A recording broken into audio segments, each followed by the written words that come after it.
اسلام آباد G11 کچہری کے باہر فتنہ الخوارج کا خودکش دھماکہ، 12 افراد شہید، 27 زخمی ہو گئے۔ مبینہ خودکش بمبار کا اثر سڑک پر پڑا ہوا مل گیا، پولیس کا دعویٰ۔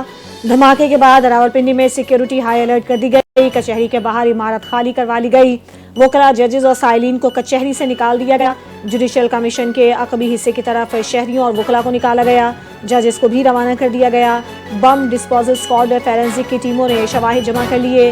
دھماکے کے مقام پر گاڑیوں اور عمارتوں کو بھی نقصان پہنچا، زخمیوں کو پمس اسپتال منتقل کر دیا گیا، بعض کی حالت تشویشناک۔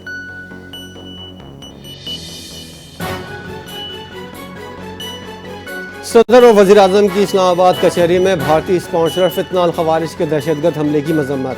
بھارتی پشت پناہی میں سرگرم دہشت گرد نیٹ ورک کے خاتمے کا عزم، حملے میں شہید افراد کی بلندی درجات کی دعا، بہترین طبی سہولیات فراہم کرنے کی ہدایت۔ کہا، افغانستان سے کارروائی کرنے والے فتنہ الخوارج نے وانا میں معصوم بچوں کو نشانہ بنایا، جو دہشت گردی کی بدترین مثال ہے۔ ذمہ داروں کو کیفر کردار تک پہنچایا جائے گا۔ دہشت گرد سرحدی جنگ کو اسلام آباد لے آئے، ریاست کو اب فیصلہ کرنا ہوگا۔ وزیر دفاع خواجہ آصف کا دو ٹوک پیغام۔ اسلام آباد میں صحافیوں سے گفتگو میں کہا کہ فتنہ الخوارج TTP افغان طالبان کی ایکسٹینشن ہے۔ اس حملے کے بعد کابل سے مذاکرات کے کامیاب ہونے کی امید ختم ہو گئی۔ اسلام آباد کچہری پر خودکش حملہ ویک اپ کال ہے۔ دہشت گردی کے خلاف جنگ پورے پاکستان کی جنگ ہے، ہم حالت جنگ میں ہیں۔ اس ماحول میں کابل سے کامیاب مذاکرات کی امید رکھنا فضول ہوگا۔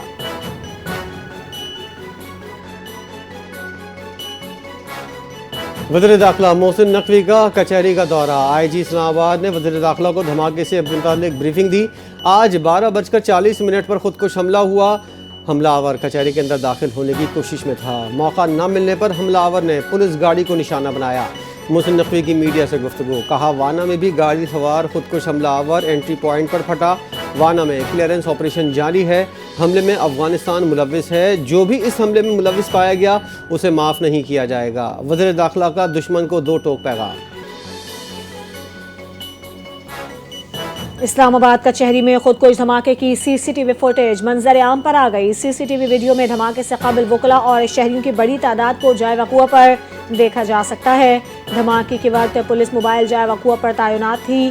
موٹر سائیکل پر سوار خودکش حملہ آور پولیس کی گاڑی کے قریب پہنچا اور خود کو دھماکے سے اڑایا۔ پولیس کا موقف، دھماکے سے قریب کھڑی گاڑیوں میں آگ لگ گئی۔ خودکش حملہ آور کے اعضاء اڑ کر کچہری کے اندر جا گرے۔ اسلام آباد میں خودکش دھماکے کے بعد لاہور میں سیکیورٹی ہائی الرٹ۔ عدالتوں کی سیکیورٹی پر تعینات اہلکاروں کی تعداد بڑھا دی گئی۔ عدالتوں کے ارد گرد پولیس کی پیٹرولنگ بڑھا دی گئی۔ انٹری پوائنٹس کو کلوز سرکٹ کیمروں سے مانیٹر کیا جا رہا ہے۔ مشکوک گاڑیوں کی چیکنگ کی جا رہی ہے۔ CCTV کیمروں کی مدد سے شاہراہوں تنصیبات کی مانیٹرنگ جاری ہے۔ وانا کیڈٹ کالج حملہ، سیکیورٹی فورسز نے 115 افراد کو بحفاظت ریسکیو کر لیا۔ کالج میں 525 کیڈٹ سمیت 650 افراد موجود تھے۔ 3 افغان خوارج کو مخصوص عمارت تک محدود کر دیا گیا۔ کلیئرنس کے لیے سیکیورٹی فورسز کا آپریشن، تمام کیڈٹس محفوظ۔ آپریشن انتہائی احتیاط سے کیا گیا۔ دھماکے سے کالج کا مرکزی دروازہ تباہ، قریبی عمارتوں کو نقصان پہنچا۔ پاک فوج کے جوانوں نے 2 دہشت گردوں کو جہنم واصل کر دیا۔ دہشت گردوں کے مکمل خاتمے تک سیکیورٹی فورسز کا آپریشن جاری رہے گا۔ سیکیورٹی فورسز کا عزم کا اظہار۔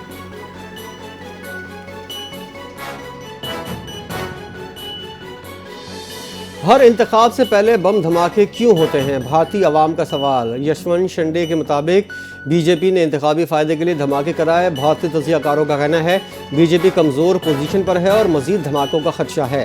صحافی شالنی شکلا نے بتایا کہ BJP دباؤ میں آتے ہی پاکستان پر الزام لگاتی ہے۔ بھارتی رہنماؤں نے دھماکوں کو انتخابی فالس فلیگ قرار دیتے ہوئے حکومت پر انگلیاں اٹھا دیں۔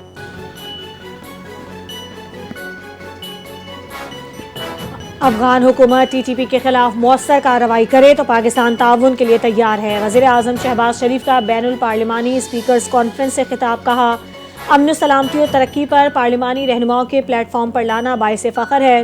پاکستان نے ہمیشہ استحکام اور دفاع وطن میں عزم کا مظاہرہ کیا۔ پاکستان اور افغانستان کے درمیان بات چیت میں تعاون پر دیگر ممالک کی تعریف۔ ترقی اور خوشحالی کے لیے امن و سلامتی لازم و ملزوم ہے۔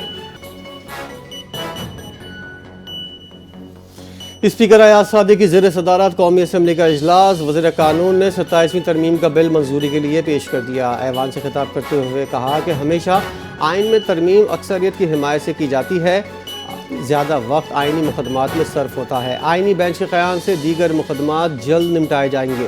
تمام صوبوں اور وفاق کو نمائندگی دی جائے گی۔ ماضی میں سو موٹو کا اختیار وزراء اور وزیراعظم کے لیے استعمال ہوتا رہا، مگر آرٹیکل 200 میں ترمیم کے بعد ججز کے تبادلے کا اختیار جوڈیشل کمیشن کو دے دیا گیا ہے۔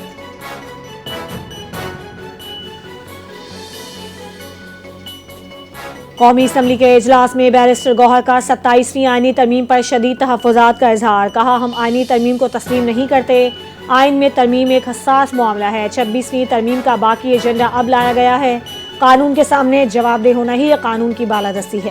انہوں نے 27ویں ترمیم کو باقو ترمیم قرار دیتے ہوئے کہا کہ ترمیم کے بعد جمہوریت برائے نام رہ جائے گی، آئین مقدس ذمہ داری ہے، آج اس سے بے ایمانی کی گئی، آج جمہوریت کے لیے سوگ کا دن ہے۔ بلاول بھٹو زرداری نے ایکس پر بتایا وزیراعظم پیپلز پارٹی کی حمایت چاہتے ہیں اور اسی حوالے سے پارٹی کے رہنماؤں کو اعتماد میں لیا۔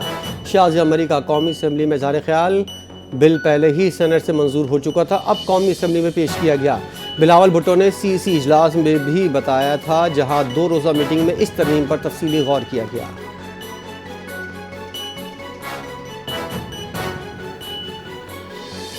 27ویں ترمیم سے عدالتیں انتظامیہ کے ماتحت ہو گئیں، اب صرف اللہ کی عدالت باقی ہے۔ سابق اسپیکر اسد قیصر کی میڈیا سے گفتگو، کہا ترمیم عوام کے مفاد میں نہیں، عدالتوں کو مشکلات کا سامنا کرنا پڑے گا، 2 سینیٹرز کو دباؤ میں لایا گیا، اسی لیے ترمیم منظور ہوئی۔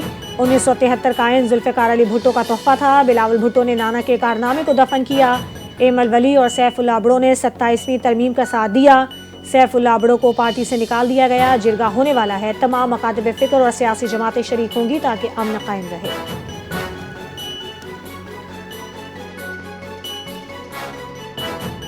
جسٹس اطہر من اللہ کا چیف جسٹس آف پاکستان کو خط، 27ویں ترمیم پر خدشات کا اظہار۔ جسٹس اطہر من اللہ نے چیف جسٹس کو 27ویں ترمیم سے متعلق 8 نومبر کو لکھے گئے خط میں کہا سپریم کورٹ اکثر طاقتور کے ساتھ کھڑی رہی، عوام کے ساتھ نہیں۔ ذوالفقار علی بھٹو کی عدالتی پھانسی عدلیہ کا ناقابل معافی جرم تھا، بانی پی ٹی آئی کے ساتھ ہونے والا سلوک بھی اسی جبر کے تسلسل کا حصہ ہے۔ بیرونی مداخلت اب کوئی راز نہیں بلکہ کھلی حقیقت ہے۔ جسٹس منصور علی شاہ نے بھی چیف جسٹس کو آئینی ترمیم پر عدلیہ سے مشاورت کا مشورہ دیا تھا۔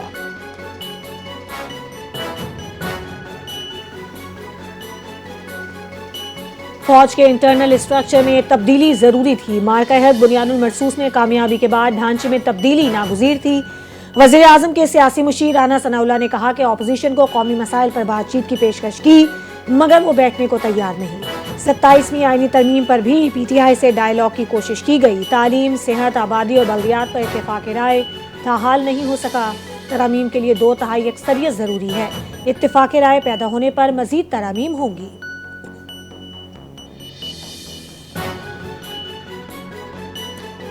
مارگلا ڈائیلاگ سے خطاب، اعزاز کی بات ہے، انسانیت کو آج کئی پیچیدہ چیلنجز درپیش ہیں، عالمی ادارے کمزور ہو رہے ہیں۔ نائب وزیر اعظم اسحاق ڈار کا ڈائیلاگ سے خطاب، کہا سلامتی کونسل عالمی امن اور استحکام کی ذمہ داری پوری کرنے میں ناکام ہو گئی، پاکستان موسمیاتی تبدیلی سے سب سے زیادہ متاثر ہے، عالمی تعاون اور نفاذ کے مؤثر نظام کے بغیر چیلنجز کا حل ممکن نہیں، عصر حاضر کے تقاضوں سے متعلق مکالمہ، عالمی معاشی مساوات کو فروغ دینا ضروری ہے۔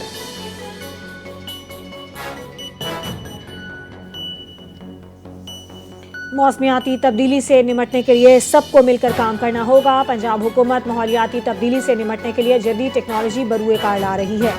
وزیر اعلیٰ پنجاب مریم نواز کا برازیل میں منعقدہ COP30 کانفرنس سے خطاب، کہا پنجاب 5 دریاؤں کی سرزمین ہے، پنجاب میں آلودگی کا سبب بننے والی تمام صنعتوں اور بھٹوں کو مانیٹر کیا جا رہا ہے، جنگلات کا تحفظ کیے بغیر موسمیاتی تبدیلی کے چیلنج سے نمٹنا ممکن نہیں، تمام شعبوں میں شفافیت اور میرٹ کو یقینی بنایا جا رہا ہے، گرین اور ڈیجیٹل پنجاب ہمارا ویژن ہے، پنجاب کو تاریخی سیلاب کا سامنا کرنا پڑا، آئندہ نسلوں کو محفوظ ماحول کی فراہمی کے لیے سب کو ذمہ داری ادا کرنی ہوگی۔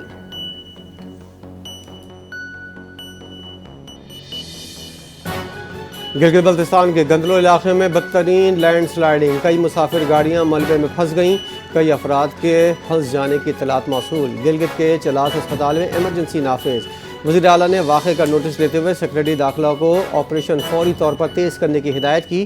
ریسکیو ٹیمیں جائے وقوع پر موجود، متاثرہ افراد کو محفوظ طریقے سے نکالنے کے لیے کوششیں جاری۔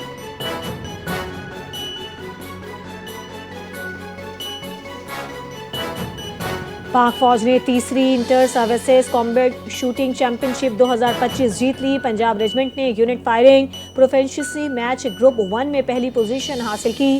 ISPR کے مطابق جہلم میں 45ویں پاکستان آرمی رائفل ایسوسی ایشن سینٹرل میٹ کی اختتامی تقریب کا انعقاد ہوا۔ فیلڈ مارشل عاصم منیر مہمان خصوصی کے طور پر شریک ہوئے۔ نشانہ بازی میں مہارت فوجی تربیت کا بنیادی جز رہنا چاہیے۔ تقریب میں خطاب میں army chief general Asim Munir نے شرکاء کو بہترین نشانہ بازی کو سراہا۔ آرمی چیف کا ملٹری کالج جہلم کی 100 سالہ خدمات کو خراج تحسین، سینیٹری یادگار کا افتتاح بھی کیا۔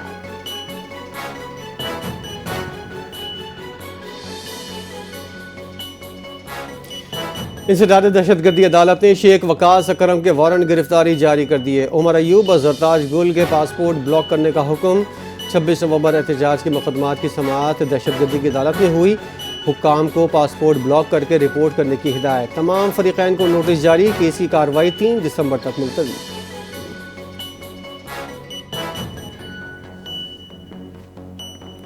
سندھ ہائی کورٹ نے کراچی ای چالان جرمانوں پر فریقین سے جواب طلب کر لیا۔ درخواست گزار نے موقف اختیار کیا کہ شہر کی سڑکیں ٹوٹی مگر جرمانے بھاری ہیں۔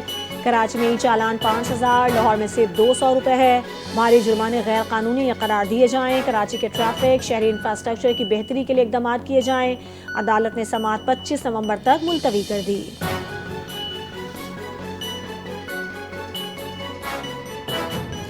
پاکستان کا افغانستان میں جدید اسلحے کی غیر قانونی ترسیل روکنے کا مطالبہ۔ اقوام متحدہ میں مستقل مندوب نے عالمی برادری سے فوری اقدامات کا مطالبہ کر دیا۔ عاصم افتخار نے کہا افغانستان میں دہشت گرد گروپ کھلے عام کارروائیاں کر رہے ہیں۔ دہشت گرد گروہوں کو عالمی سطح پر مالی اور عملی مدد حاصل ہے۔ دہشت گرد گروہ پاکستانی شہریوں پر اسلحہ استعمال کر رہا ہے۔ افغانستان میں جدید اسلحے کے ذخائر علاقائی امن کے لیے خطرہ ہیں۔ شامی صدر احمد الشارع کی وائٹ ہاؤس میں صدر ٹرمپ سے اہم ملاقات۔ امریکہ اور شام کے درمیان تعلقات میں نیا موڑ متوقع۔ ملاقات میں 2 طرفہ تعلقات اور علاقائی امن پر تبادلہ خیال۔ مجھے شامی صدر پسند آئے، شام کی کامیابی چاہتے ہیں۔ امریکی محکمہ خزانہ نے شام پر قیصر ایکٹ کی پابندیاں 6 ماہ کے لیے ختم کر دی۔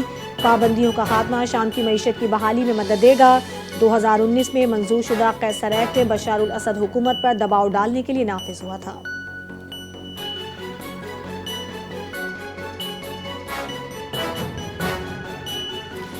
پاکستان پیٹرولیم لمیٹڈ کو سندھ میں بڑی کامیابی مل گئی۔ گمبٹ ساؤتھ بلاک میں تیل، گیس اور LPG کی پیداوار بڑھ گئی۔ PPL نے اسٹاک ایکسچینج کو خط میں کہا گیس کی پیداوار 5 MMSCFD اساوے سے یومیہ 60 MMSCFD اور تیل کی پیداوار میں یومیہ 35 بیرل کا اضافہ ہوا۔ LPG کی پیداوار 1 میٹرک ٹن یومیہ تک ہو گئی۔ گمبٹ ساؤتھ بلاک میں PPL کا 65% ورکنگ انٹرسٹ ہے۔ گمبٹ بلاک میں گورنمنٹ ہولڈر پرائیویٹ لمیٹڈ کا 25 اور ایشیا ریسورسز کا 10% حصہ ہے۔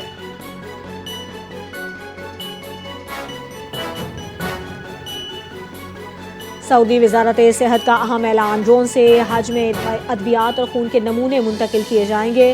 روایتی گاڑیوں کا وقت کم، 5 سے 10 منٹ میں ممکن۔